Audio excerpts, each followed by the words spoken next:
Welcome to Senior Care Insights. This is episode 10, and we have some excellent guests for you today.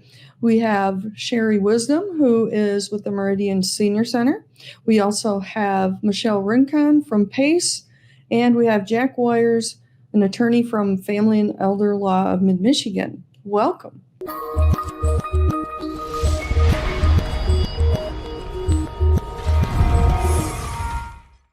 Welcome, Cherie.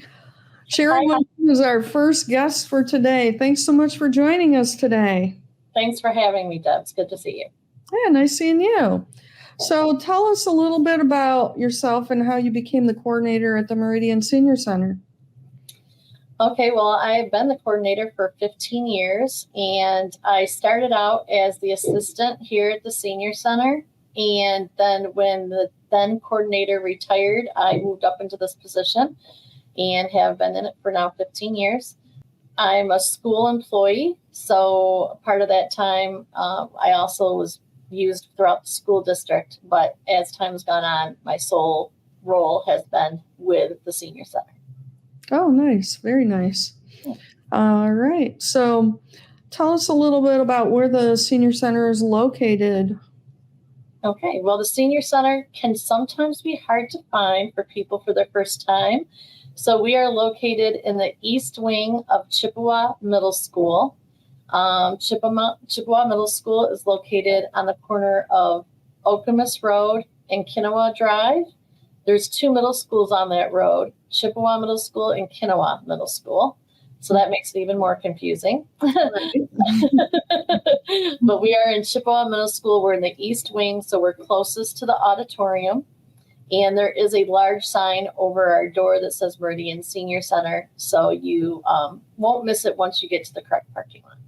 Okay, so if they're in the parking lot and they don't see the sign, they're in the wrong place. Right. Okay. So tell me about some of the programs that are offered at the Senior Center and what happens each day there. Well, we offer a plethora of programming. We try to offer a little bit something for everybody, but we're always open to new suggestions as well. So we offer lifelong learning opportunities, health and wellness opportunities, integrative health opportunities, nutrition. So we try to cover the whole gamut of the pillars of aging that would need to be covered. We're open Monday through Friday from 9 to 4:30. So we have a lot of daytime programs, and then we do open up some of our more fun socializing type events and activities in the evenings, usually once a month. Okay. So you want to go into more detail about these programs? Sure. And give us some of the names of them and what happens for each of those. That would be interesting.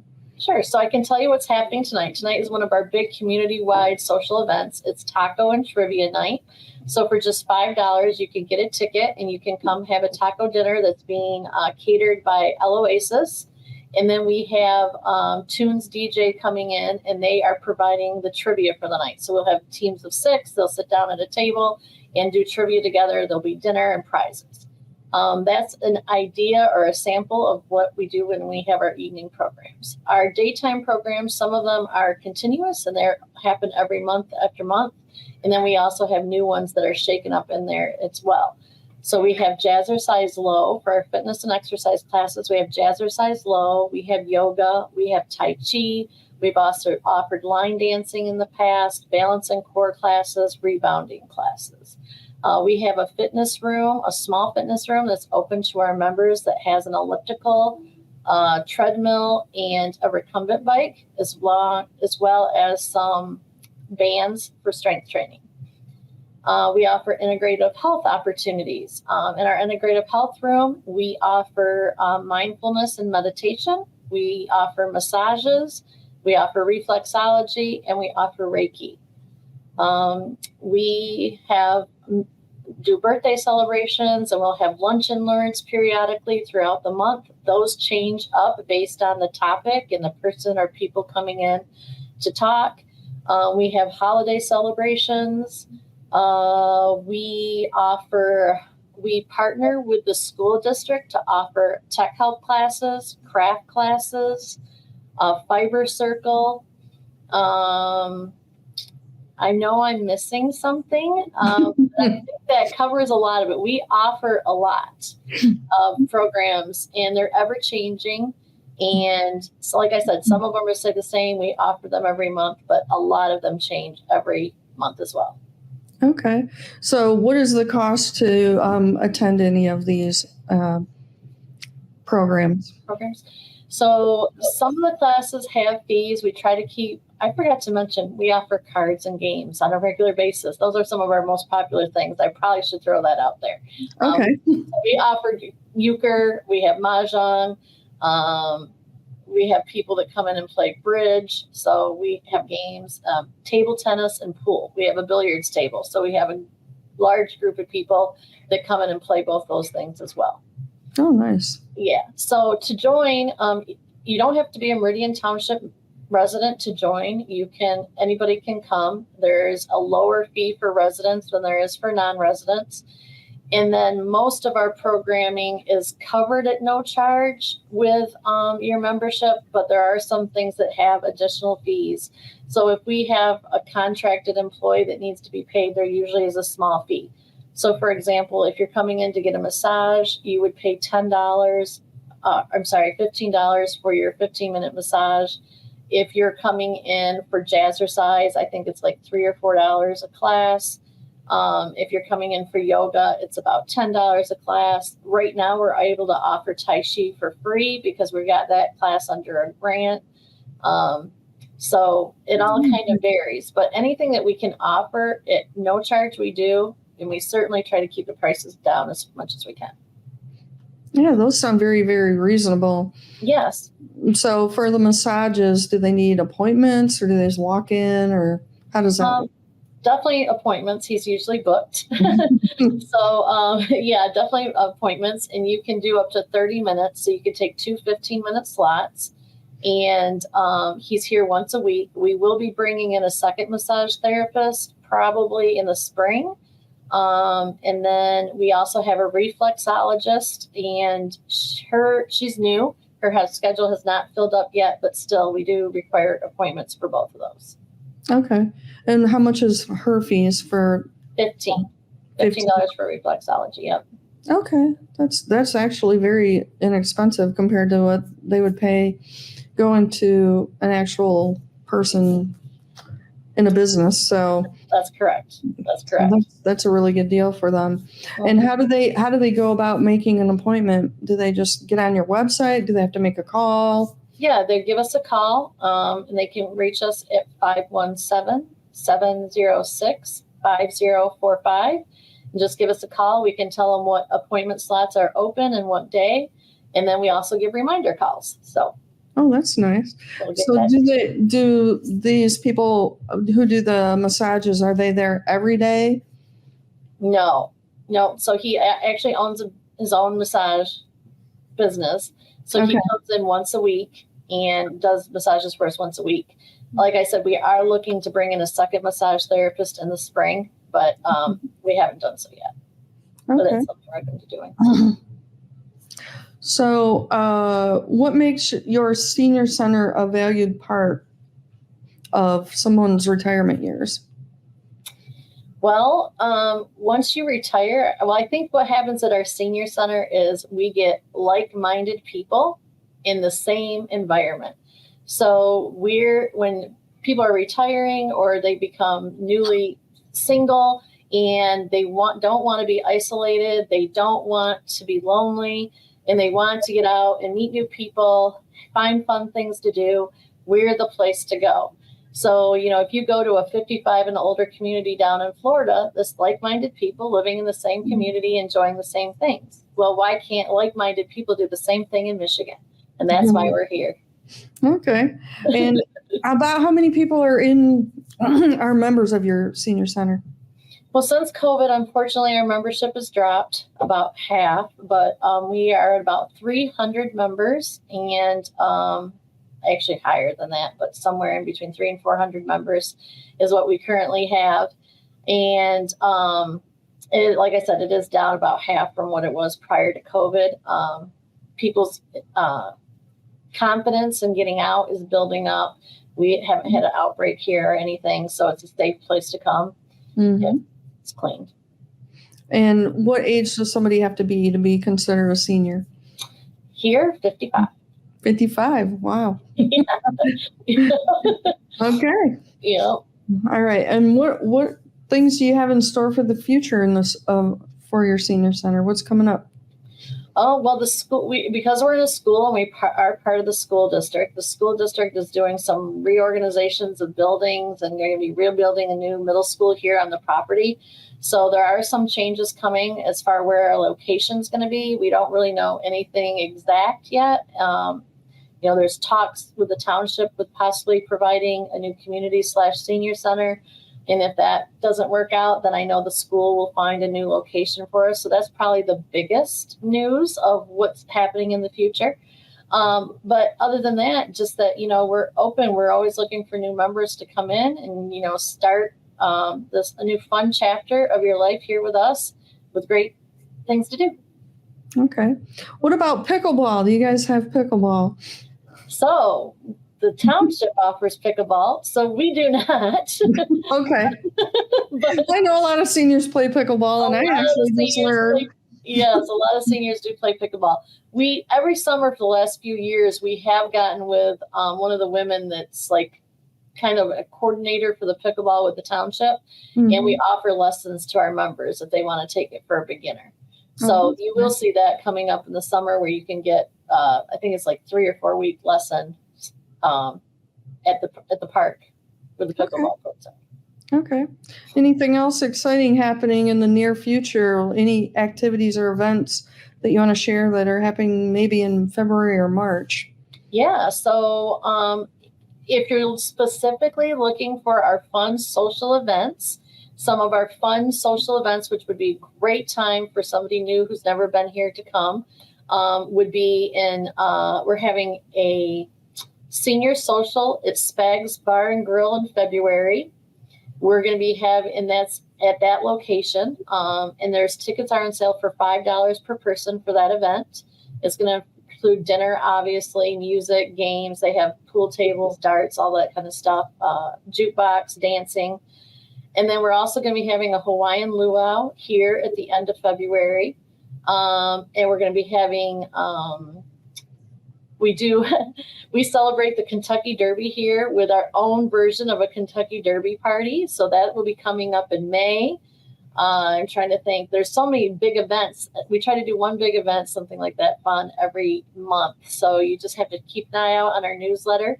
You can also check out our website or our Facebook page if you just want to look to see what we're offering before you take the big step of joining. Okay. Now, to attend these special events, does someone have to be a member, or can they just check it out and pay the $5 to go? A lot of them, they can just check it out and pay the $5 to come. They do not have to join. Okay. That's good to know. Yeah. Just in case I know somebody that might want to go out and do something, I could share that with them. Please do. Yeah, and then they might eventually join. You never know. Exactly. That's how sometimes it works. All right. Well, thank you so much for joining us today on Senior Care Insights. We appreciate your time. Thank you, Deb. You have a great day.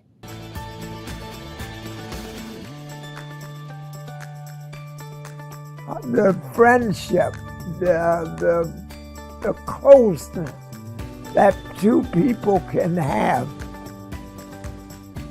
My caretaker just does everything I ask her to do. Motivates me to the extent that I know that I can live another day. She's my transportation. When we shop, groceries, she fixes my hair for me. And she makes her lunch, she makes supper, she just ordinarily is a companion. And she walks the dog, which is wonderful. And so she's a lovely companion. I love her. She's fantastic, and she's doing a good job. Time is valuable, especially when it comes to caring for a loved one. Instead of spending your day juggling caregiving tasks, You could actually spend quality time with your family, enjoying the memories, playing games, catching up on work, or simply relaxing and getting recharged. A client review stated, "We used First Light Services to care for my mom for almost 3 years in her home. We were very lucky to find such loving and compassionate caregivers. They were knowledgeable about mom's issues and truly cared about her well-being, as well as helping the family learn how to adapt to her changes. Our caregivers are professionally trained, background checked, must pass a drug test, and are compassionate. We offer flexible plans tailored to meet your family's needs, ensuring that you get time back in your day without compromising the quality of care. Don't let another day slip away being a caregiver.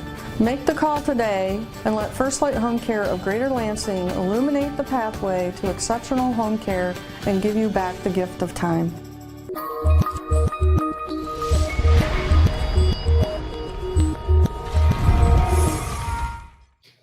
Good afternoon. Welcome, Jack. How you doing, Deb? Doing Good to see great. you. Good to see you. Yeah, great to see you again.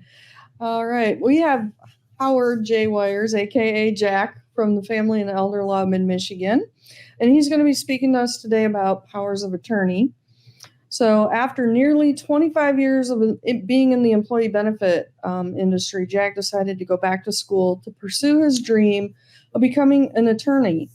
Coincidentally, he had the privilege of being a primary caregiver for his mother as well, who struggled with Alzheimer's disease.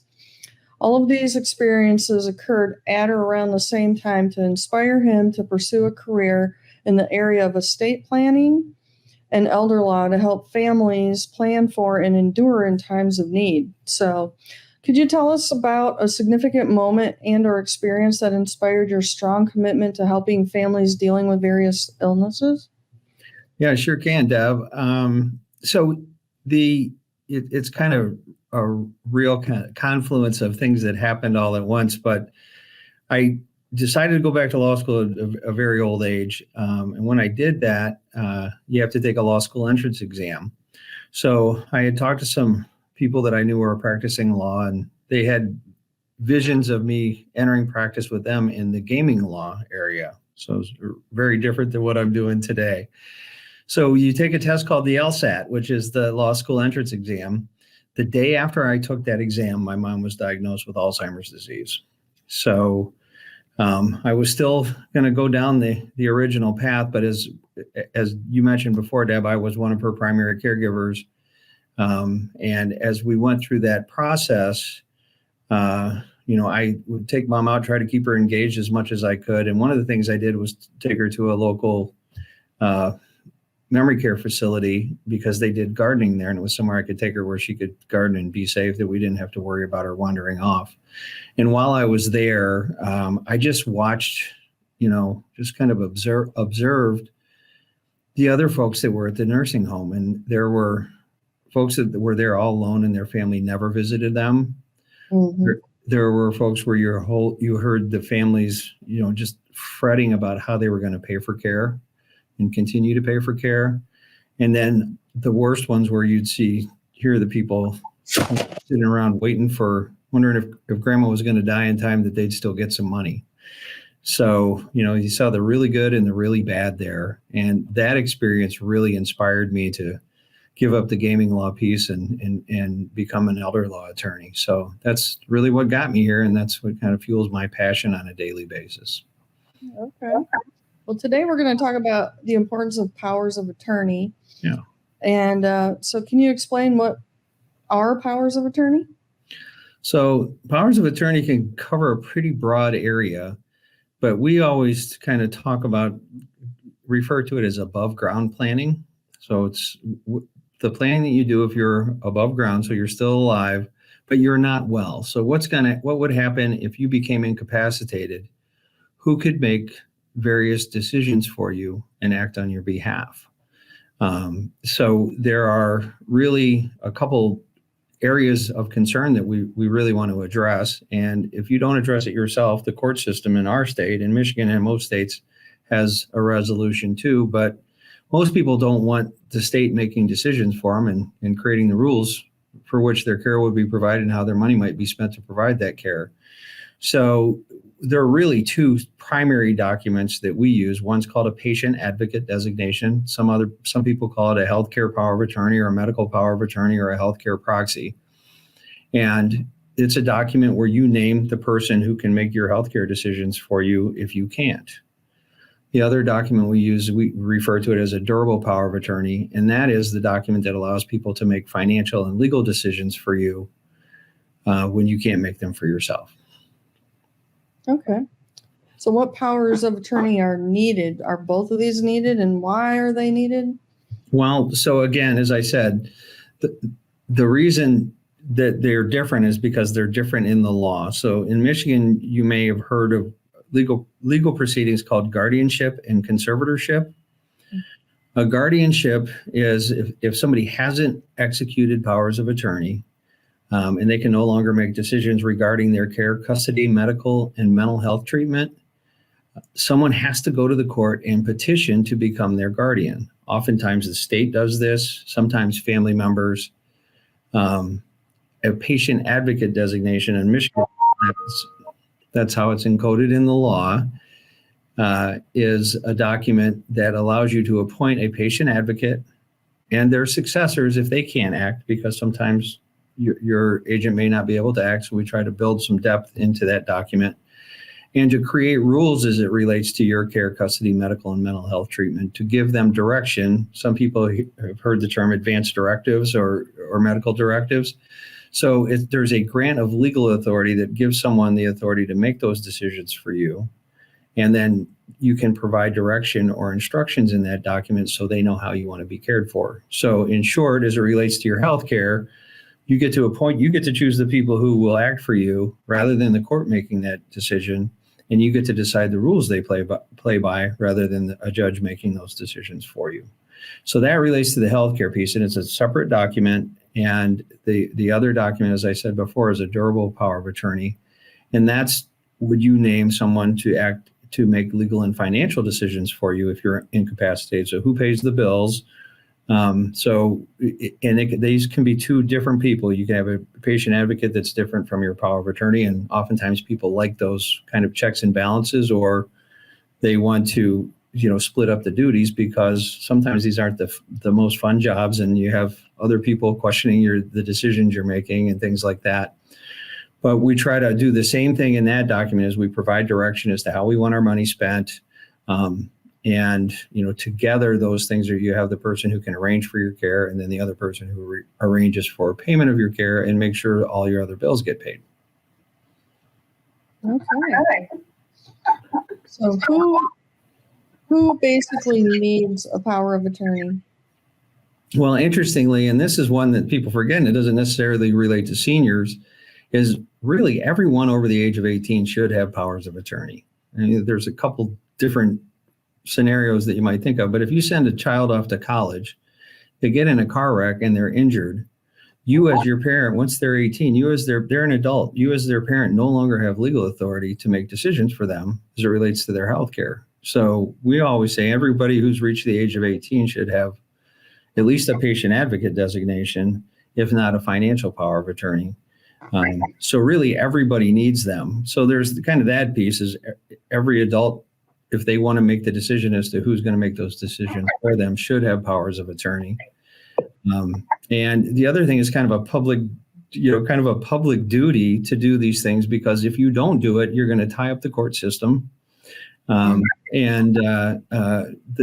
judge and the court's resources, when you could have taken action yourself to make these decisions and not put the burden on the court system to do so. Right. And the court isn't necessarily going to make the decisions that you want. That's very true. So one of the things that we've seen recently, and it is a little bit troubling, but I was just actually sending out an email here earlier to a gentleman who he's concerned that his stepmother isn't caring for his dad the way that he would like to see his dad be treated.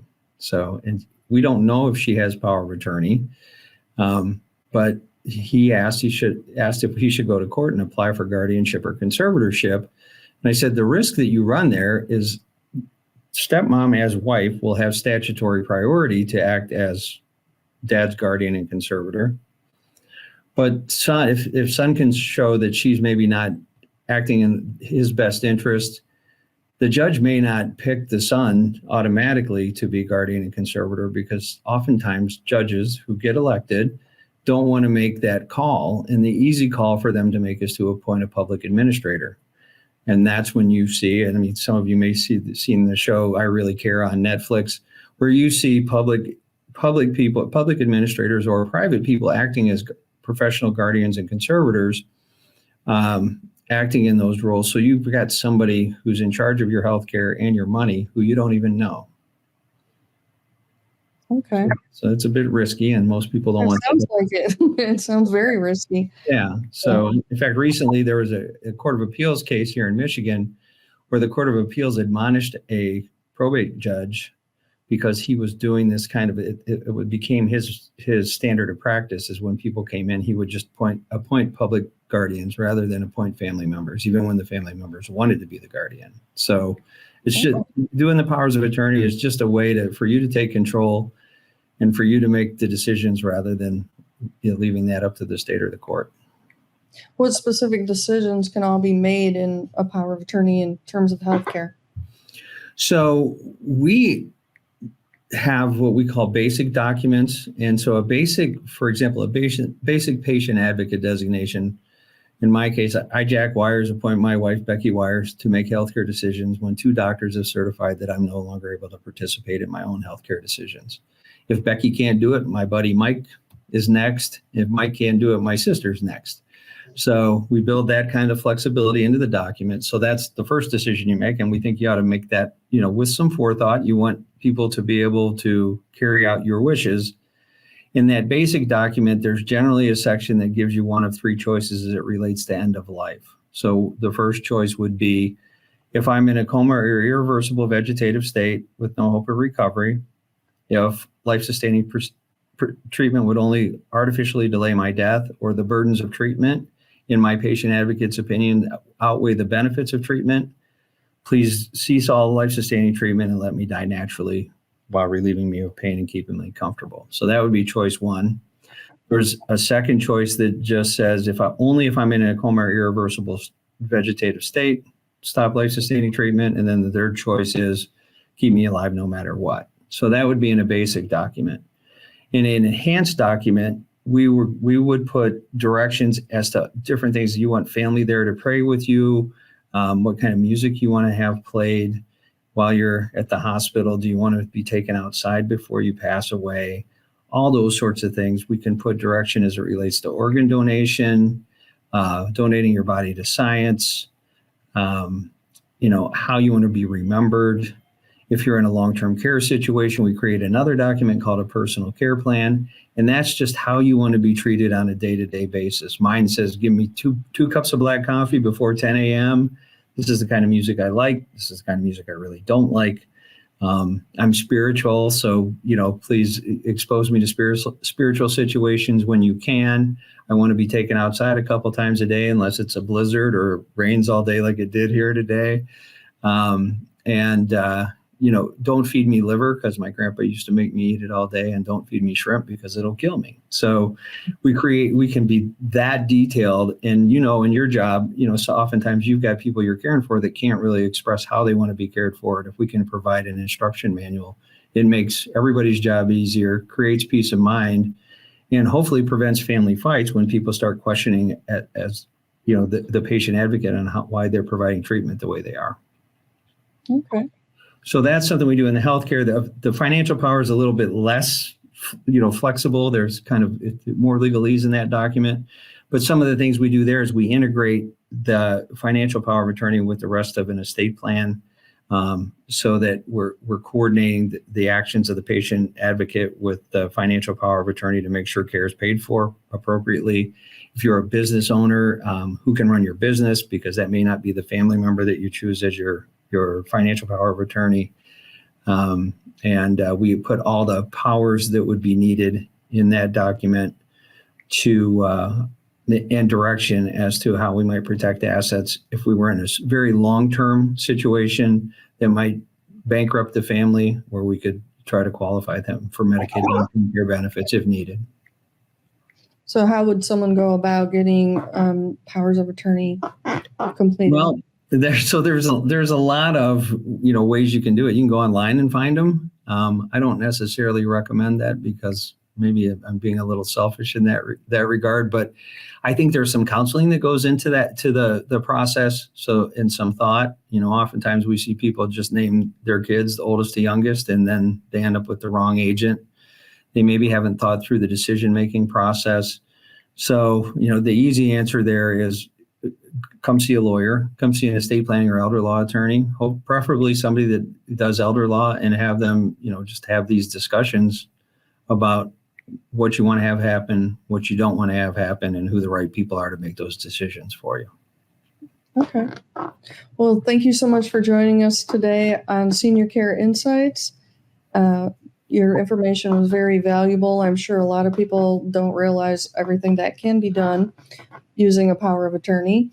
And hopefully it saves some people some peace of mind, and I'll get in touch with you if they have any questions at all.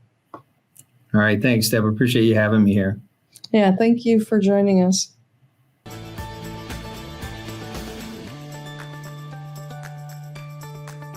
The friendship, the closeness that two people can have. My caretaker just does everything I ask her to do. Motivates me to the extent that I know that I can live another day. She's my transportation.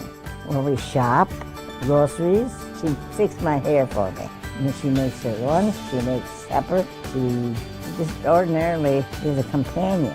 And she walks the dog, which is wonderful. And so she's a lovely companion. I love her. She's fantastic, and she's doing a good job.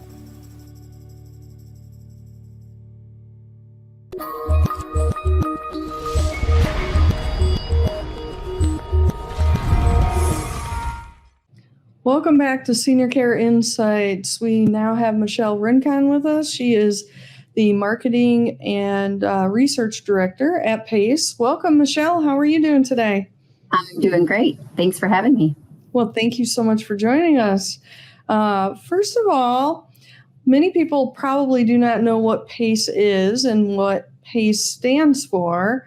So PACE is honestly probably healthcare's best kept secret, especially for aging adults 55 and over who want to remain in their home, but are starting to struggle a little bit. So first things first, let's say PACE stands for program, or how we do things at PACE. And then A stands for all the care that you need, or all inclusive. And C is pretty much self-explanatory. It stands for care. And that's everything from home health to your specialty appointments, your prescriptions, and transportation. And then E stands for elderly. In this case, 55 or over. Some of us might not consider ourselves elderly, but I'd like to say aging adults or aging gracefully. So people 55 and older that are struggling a little bit and need some extra help are the people that we're reaching out to. Okay. So how long have you been working at PACE now? So I've been with PACE 7 years, and we've been in the Lansing area 8 years. But PACE is not new. This model of care has been around since the 1970s, believe it or not. It migrated from California and made its way to Michigan. Proud to say that in Michigan, we're number 3 in the nation for the amount of PACE programs that we have. So we're really taking care of our aging adults here in Michigan. Okay. So the PACE program that you work with is the Tri-County PACE, is that correct? So we cover Ingham, Eaton, Clinton, parts of Shiawassee, parts of Jackson County. And then we had a service area expansion recently, and we now are in Lyon, Muir, and Portland, which is part of Ionia County. All of the PACE programs, there's 14, soon to be 15, are independently owned and operated. We're a no-compete organization, and we all work very nice with one another. If somebody is out of our zip code and we know that they can be taken care of in another zip code, we refer back and forth to one another. Oh, that's nice. That's nice. Yeah. So how does somebody qualify for PACE? What are the specific requirements so that people know whether or not they should even contact you? Right. I feel like people get hung up on the word qualify a lot. There is obviously qualifications for people to enroll in the program. We are predominantly funded by Medicare and Medicaid. So if you are familiar with the long-term care requirements for an aging adult, someone would otherwise be qualified for long-term care placement, meaning that that person is struggling with their activities of daily living. Maybe they need reminders for their medication. Maybe it's taking them an extremely long time to get ready and to do the things that they need to do to be able to function properly. A lot of times we will get referrals for people who have recently been in the hospital and they weren't safe at home before they had their injury or their accident, but they reach out to us and we can screen to see if someone can be safe at home with our services in place. So I would much rather people, if they think that they're struggling and that they might qualify, I would rather have someone call so we can screen them and talk to them about what's going on. You know, we all like to put our best foot forward. So people aren't always willing to tell what the struggles are. So we like to dig a little bit deeper to make sure that we're going to be able to address your needs. Okay. Are there any income requirements or anything like that? There are, there's no income requirements per se. So anyone that is interested in the program and meets the criteria could come in the program and do a private pay option. If somebody was in a situation where they don't have the funds to do private pay, if they qualify for Medicare and Medicaid, there's no copays and no deductibles. So no out-of-pocket costs. And the beautiful thing of the program is that all-inclusive piece, it covers the transportation and all of the coordination to those specialty appointments that sometimes you have a hassle making those referral appointments to a specialist. Once someone comes into the program, we become their primary care and their insurance. So we're very creative with care. We make sure that we're addressing the needs, but we're also making sure that that the care plan is customized to each person. And we're really focusing on that individual's well-being as well as their medical concerns. Another beautiful point I'd like to make about the program is that we also help the people who are caring for that individual. We don't want anyone to get caregiver burnout. We don't want someone to feel like they can't care for their loved ones at home. So we're going to help those family members address any deficits that they're having. Maybe they don't know how to transfer someone very well. Maybe they don't know how to de-escalate someone with Alzheimer's or dementia. So we also address the needs of the family and the caregivers that are caring for those individuals. Yeah, that's really nice. I know there's a lot of caregiver burnout when just one person's in charge, so they can get respite care when they need it and help them keep their own sanity and keep themselves, healthy enough to stay home and help with the care. We like to say that we kind of do things the old-fashioned way. We really listen to the participant or the patient, if you will, and the family. And then we really try to focus in on what you need and also listen to you about what you want and keeping your independence and giving you that dignity to be part of those decisions that we're making for each person when they come into the program. Okay. So what are the benefits of PACE for participants, for tax dollars, for their families, all of that? Absolutely. So, we really look at our program as preventative. So when somebody comes into the program, obviously something that's happened to have a decline or a hospitalization for them to be referred to us. And anyone can refer, they can self-refer. But those individuals then come into the program and they have a care team that cares for them. So we're helping that person remember their medications. We're taking those people to their appointments so they're not missing those specialty appointments. We're keeping really close eye on those individuals, either by them coming into the day center, their regular appointments with the providers, or even the information that we're receiving from the specialists. So really it's like taking a big, wrapping your arms around the individual and giving them a big hug with all of our services. So for the patient or the client, they really benefit because we're helping a lot of the hassle that comes along with trying to coordinate your appointments and remember everything when you're already struggling. It's a benefit for the family because, again, we give them some training tools and tips We can provide respite if the family needs a break or needs time. And then for taxpayer dollars, some people want to know how is all of this possible if it's zero out-of-pocket costs. Each individual that comes in the program, we get a capitated rate, and we save taxpayer dollars by that preventative care that we're doing. We're taking care of the individual before they get sick, before it gets bad. So we're cutting down on hospitalizations. We're cutting down on rehospitalizations. We're cutting down on those rehabilitation stays. Family members aren't having to take the time off, because if they're not able to go with their loved one, we are able to take that person, or maybe send a caregiver if we need to the appointment. Okay. Do you also provide rehab services? We do. So a lot of times when somebody goes into the hospital, has an accident, they have to go to rehabilitation, sometimes inpatient, sometimes outpatient. The beautiful thing about our program is if somebody's already in the program, we can bring them home from the hospital sooner. We can start their rehab in the home. If it's better for us to bring them to the center, we'll bring them to our center, which is the hub of our program. And then if somebody isn't in the program, when they're leaving that rehabilitation, with traditional insurance, a lot of times there's a timeline. You have to progress this much, or you're going to discharge, or you go to long-term care. And sometimes it feels like you're not getting to make those decisions. With our program, we talk to the family, we talk to the patient, and we can bring them home and we can start rehabilitation services immediately. And there are a lot of our clients, our participants, who have started rehab from day one, and they're still getting rehabilitation services today. Because if it's going to prevent that person from getting ill or going into the hospital, we're going to continue those services. Okay, that's really good. That's incredible. So you mentioned before that anybody can refer to PACE. They can even refer themselves. Correct. So how do they do that? Do they get on your website? Do they give you a call, or is there a combination of ways? Absolutely. So again, anybody can refer. If you're struggling, you're an aging adult and you're struggling and you need help, you can give us a call. Our phone number and our website has been scrolling at the bottom of this broadcast, but our phone number is 517-319-0681. That will get you to our enrollment specialist, and she will speak with you, do an assessment with you over the phone. We always say that no referral is a bad referral, so we would rather you call and ask questions.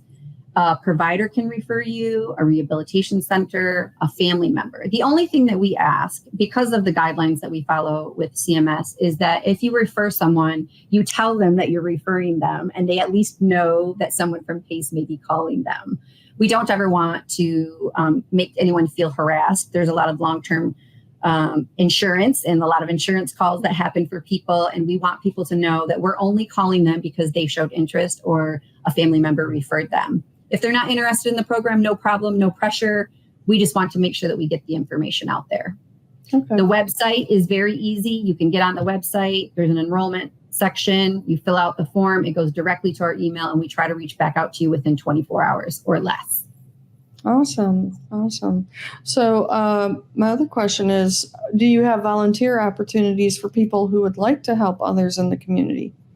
So we do have volunteer opportunities. The day center, again, is the hub. So a lot of the activities that happen with crafts and chair exercises and, anything that you can think of that you're going to do in a day center, socialization pieces. There's lots of opportunities for people to volunteer their talent. So if you sing or you do sign language, we're always looking for talent. If you want to donate your time, you would reach out to our main line, which is 517-319-0700, and you would ask to speak to our human resources. We do have to vet everyone as if they were being hired, if they're going to volunteer their services, not necessarily the talent individuals, but anyone that's going to be doing hands-on care. So they would have to fill out, a background check and things like that. Okay. All right. So if somebody were using those services that you provide, would they be able to keep their primary care doctor, or is that switched? I mean, I've had that question before, and I didn't really know how to answer that one. Right. And it's kind of difficult because that has been a huge barrier when people talk about PACE and PACE enrollment. The thick of it is on paper, we have to be the primary care. And we are going to be so involved in your care that all inclusive that we are the primary care, but people that have a primary care physician that they've been seeing for 20 or 30 years, we have and we are allowing our participants to see that individual throughout the year. That provider will be communicating with us, talking with us. There'll be no hassle getting your medical records and all of your information. And so it's a pretty easy, smooth transition. What we have found is that most people that come into the program and are very hesitant to change their primary care usually end up switching completely over, and they don't even need to see their primary care, or their primary care tells them, hey, you're getting great care. You've got great care with us, but everything that you're getting with PACE is more than what we can do. And it's easier for you to just have all of your appointments with PACE. So the easy part of the answer is we are the primary care in the insurance, but we do allow people to see a primary care provider. All right. Well, that's all very interesting, and I'm sure there are a lot of people who could use help. So I appreciate you joining us on the show today. Well, I'm so happy that you gave me this opportunity, and I'm sure I'll see you soon. All right. Have a wonderful day. You do the same.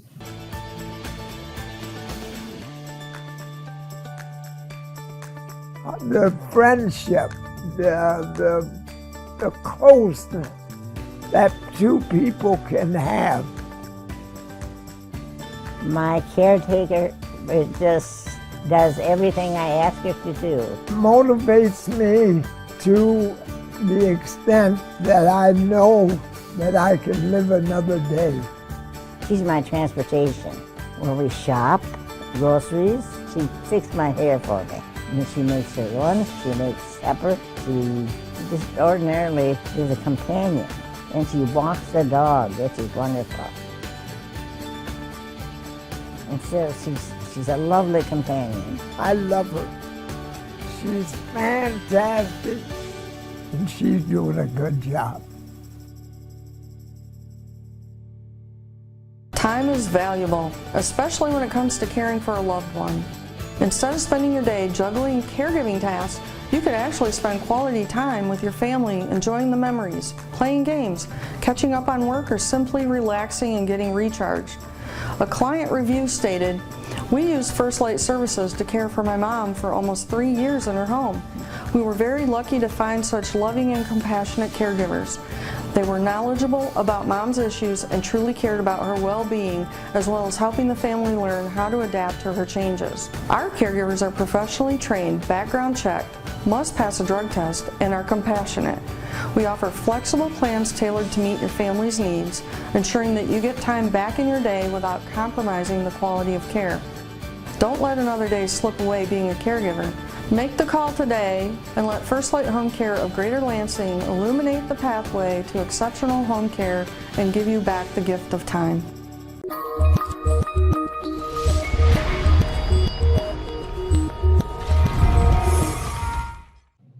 Thank you again for joining us on Senior Care Insights. We had some great interviews today with Cherie Wisdom, Michelle Rincon, and Jack Weyers. Thanks again for joining us, and we will see you next time.